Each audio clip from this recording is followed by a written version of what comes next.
Integral calculus, the Riemann integral. For finding the area between a curve and the x-axis.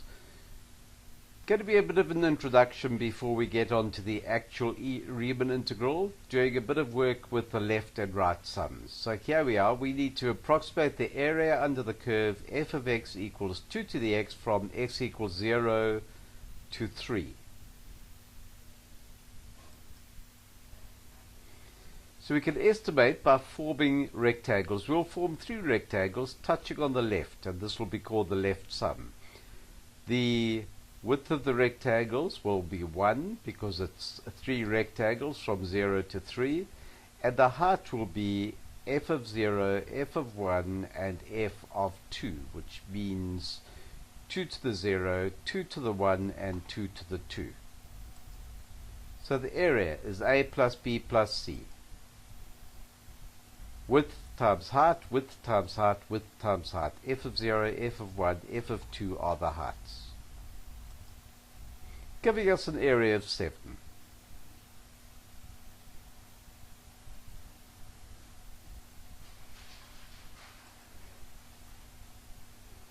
Now that is rather inaccurate, considering that red area highlighting how much area we've lost. So let's do the right sum. The right sum is by drawing rectangles to the right, touching on the right hand side on the curve. So their widths will be the same. The only difference now will be, instead of their heights being centered on the left, they're on the right of the triangle. F of 1, f of 2, f of 3. So the area of A, B, and C will be 1 times 2, 1 times 4, 1 times 8. F of 1, f of 2, f of 3, giving me 14.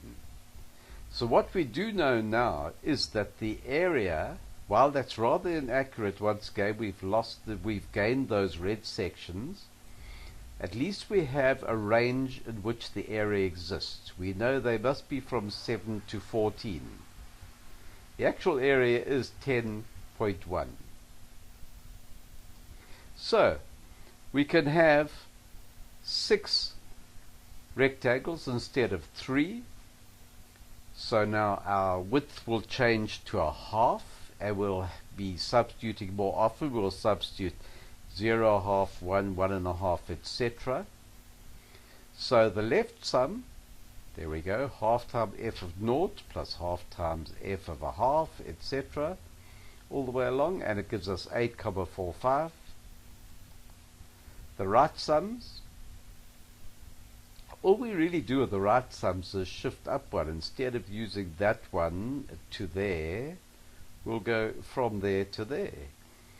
And we get 11,95. So now our range has decreased. Instead of 7 to 14, we have 8,45 to 11,95. So we are approximating close to the 10,1. So it's very clear that if you increase the number of rectangles, you increase accuracy. Let's have a look at the area bounded by the x-axis and the curve f of x equals 3 plus 2x minus x squared, which is a concave down parabola. There's the area required. It's from -1 to 3, where it cuts the x-axis. It's 8 partitions. Well, that's a distance of 4, so therefore we know the partitions are going to be, the width of the rectangles is going to be a half. So they are rectangles. Left sums, right sums.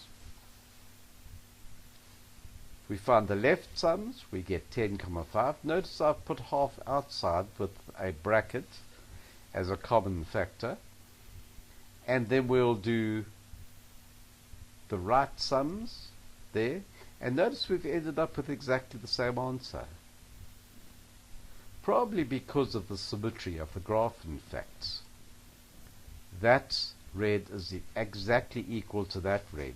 So these graphs are pretty much matched, that's why. Area 10,5 units by 8 partitions. Even in the case where the area is obviously not symmetric, we could end up with the areas being equal on left and right sums if we've taken enough rectangles. There accuracy improves. So here, for example, 16, there's the actual area, 2,664. If we go back one screen, 2.625. Now we get 2.656, which is much closer to 2.664. And with 32 partitions, we're exactly the same to 3 decimal places. Obviously, there are going to be differences later. So, something to keep in mind. If we have curves above and below the axis, then we must calculate these areas separately. It's the absolute value of the two areas added, or the area below is negative, so therefore we will subtract that area.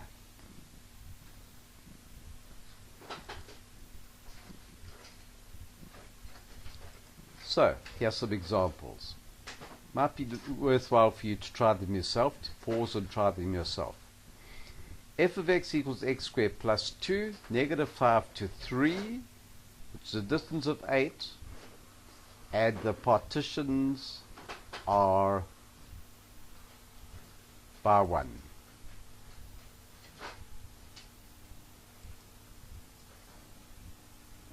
So there are our areas. There is the left sum. We've only been asked for the left sum. So now the width of the rectangles is 1, so we have a 1 each time. And the left sums, well, the left rectangle, so it'll be f of 5, negative 5, f of negative 4, so on through to f of 2 for the heights of those rectangles. Simplifying to approximately 77 square units. Notice approximately equal to, not equal to, because this is an approximation with 8 of those. Let's look at the next one. H of x equals 2 sine x from pi by 4 to pi. Remembering pi by 4, well, pi is 180 degrees if you prefer degrees. Pi by 4 will be 45 degrees. We're going up pi by 8 at a time, which is 22.5 degrees. So there's the graph. There is our 2 sine x graph. We're doing it by 6 partitions, and it's left sum, so we're going to find the left function values for each rectangle, and we know that the width of the partition is pi by 8. So therefore we have h of pi by 4 times pi by 8, h of 3 pi by 8, etc. through. And that gives us approximately 3,64 square units. Then the third one, a negative parabola between the x-axis, the y-axis, and x equals 5.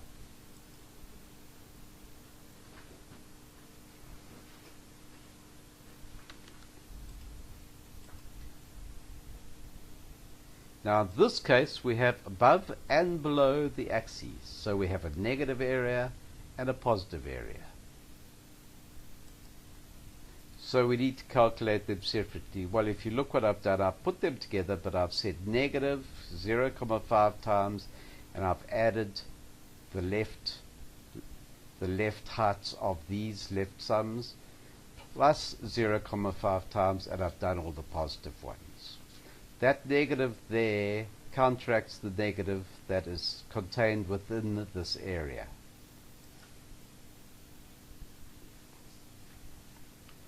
Substituting into our equation, 14.125 square units. Now we're on to the Riemann integral. George Friedrich Bernhard Riemann, 1826 to 1866, devised the integral, the definite integral. So now, finding the area between the curve f, the x-axis, and x equals a and x equals b, we're now going to find it using variables. Every time we've calculated the width of the partition and divided by the number of partitions, the width of the area divided by the number of partitions to find partition width. Well, now it's going to be from a to b, so it's b minus a. We're going to have n partitions.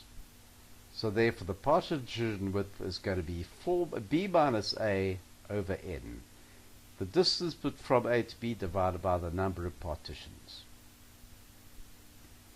Now we need to calculate each x value along the way. The reason for that is we need to be able to calculate the x values to substitute into the equation to get the y values. So we need to find x values. So what we do is divide it up into these partitions, and we have n partitions, x1, x2, x3 through to xr through to b. Now this xr is the one we're interested in because that's the floating, the variable partition. We are going to find f of xr, the height of xr. This is a left sum, a right sum in fact. Right, this is the right sum. So now to do that, we start at a and we add the number of partitions we need. So for example, if I want to get to x1, I'm going to add one partition to a. To x2, I'll add 2 partitions. To x3, I'll add 3 partitions. To xi, I'm going to add I partitions to a. So I'm going to add I of these b minus a over n's to a. So it's going to be a plus I times b minus a over n. Here's the explanation. Right, so x1 is a plus a b minus a over n. x2, we're going to take x1 and add another b minus a over n, give you 2b minus a over n's, which hopefully is logical. There's x2, we started at a and we've added 2 partitions, a plus 2 partitions. x3, a plus 3 partitions. So now to find xi, we're going to have a plus I partitions. There we are, xi equals a plus I partitions. Once we know xi, we then need to substitute into the equation to find the y values, the function values, to give the height.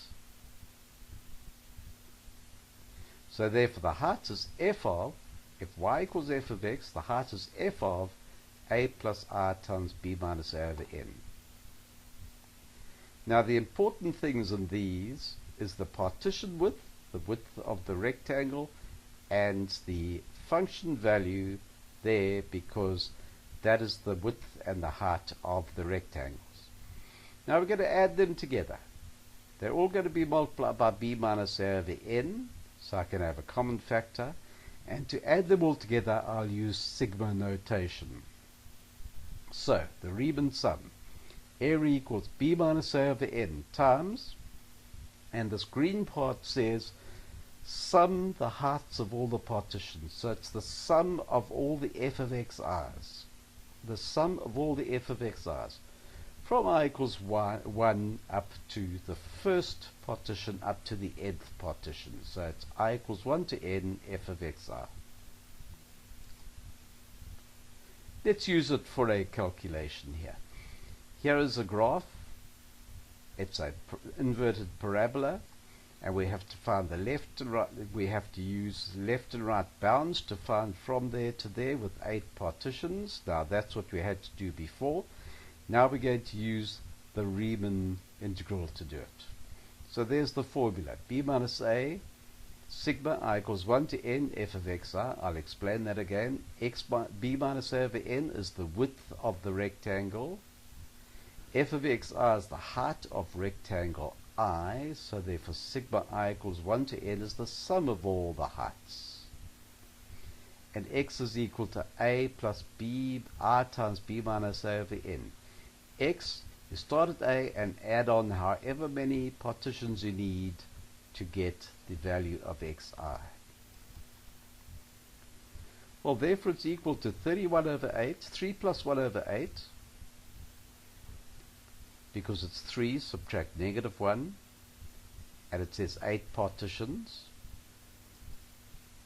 Now, there's xi in terms of I and n at the moment. Now we can actually substitute the value of n, so we'll end up with xi just in terms of n. So there we put in the values we know, and we end up with xi equaling negative 1 plus I over 2. I'm now going to take negative 1 plus I over 2, and I'm going to substitute into the equation to find f of xi, the y values. Algebraic simplification, we end up with 2i minus I squared over 4. So we can now substitute 2i minus I squared over 4 instead of f of xi.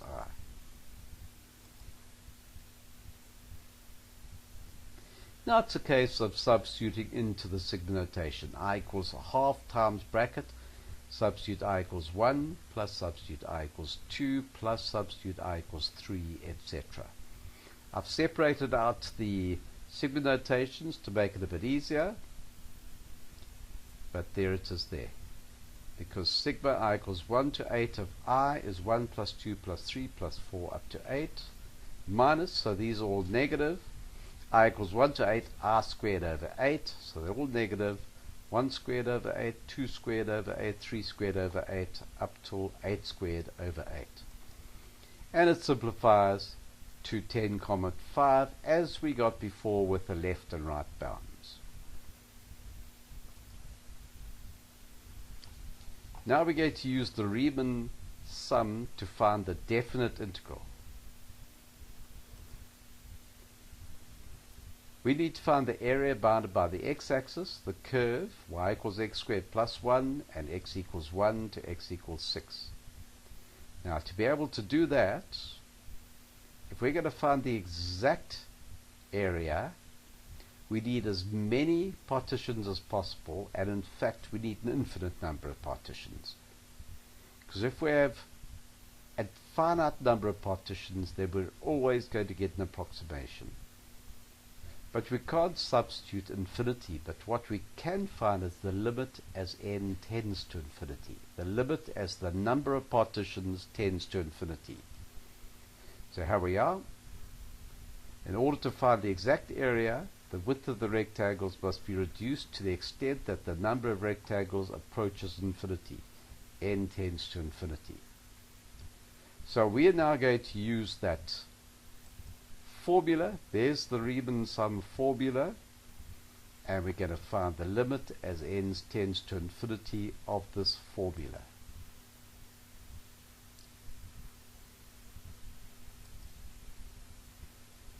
So, first of all, these are some essential formulae for you. You don't have to be able to remember them, because they will be on your formula sheet or information booklet.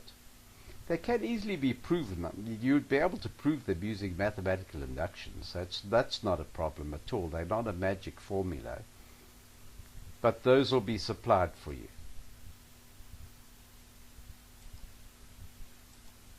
So let's move those to the side. There's our formula there, and let's now start.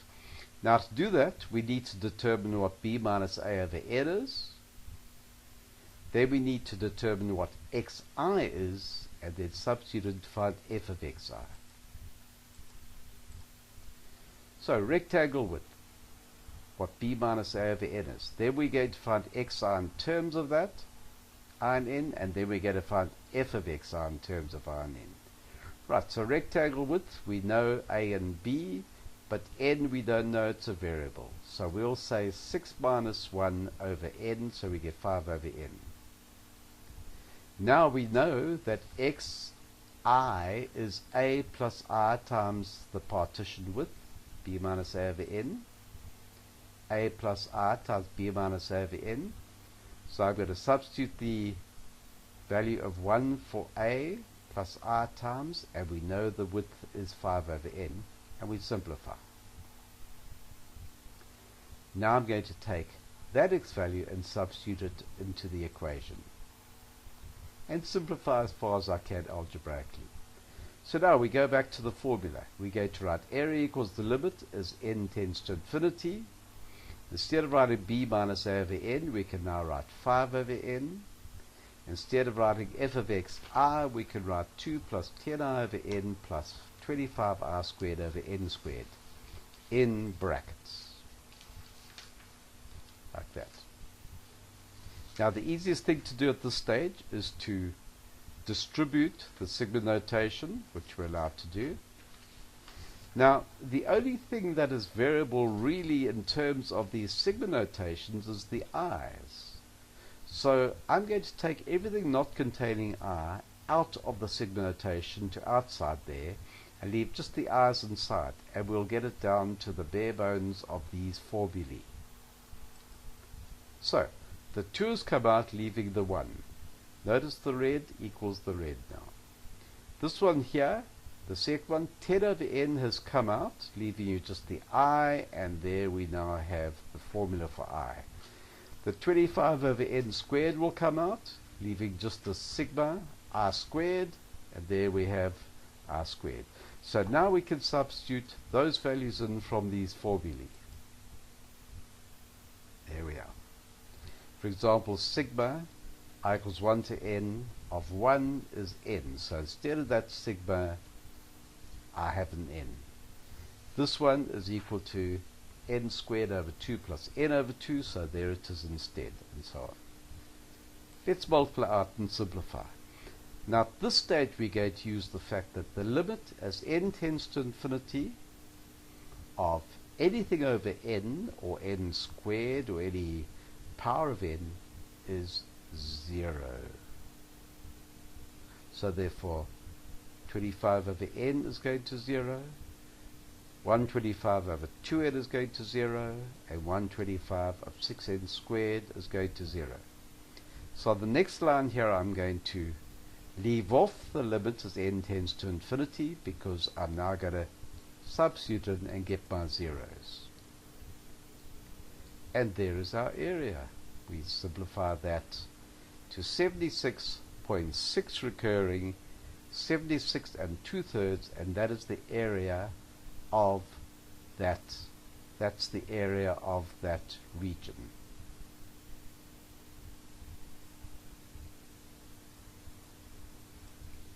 One more. Y equals x cubed minus 2x squared from x equals 0 to x equals 3. Now here it is here, the two areas have to be subtracted. Well, the area 2, the red area, must subtract area 1. There it is, because area 1 is negative. Or we use the absolute value. So, the formula. Area equals the limit as n tends to infinity, b minus a over n, sigma I equals 1 to n, f of xi. This is also always supplied in tests and exams. Now, the idea is we need to establish what b minus a over n is, as far as possible. Well, we know our b's and a's, and we need to establish what f of xi is. So to find f of xi, we need xi in terms of I and n, and to do that we need b minus a over n in terms of that. So now we are finding area 1. Now to find area 1, it goes from 0 to 2. So therefore b minus a is 2, so it's 0 plus I times 2 over n. So it's 2i over n. I'm now going to substitute that into the equation, and we get 8i cubed over n cubed minus 8i squared over n squared. I can now continue with my formula. Area equals limit n tends to infinity of b minus a over n. I'll now write 2i over n, and I'll write sigma, and instead of f of xi, we have f of xi.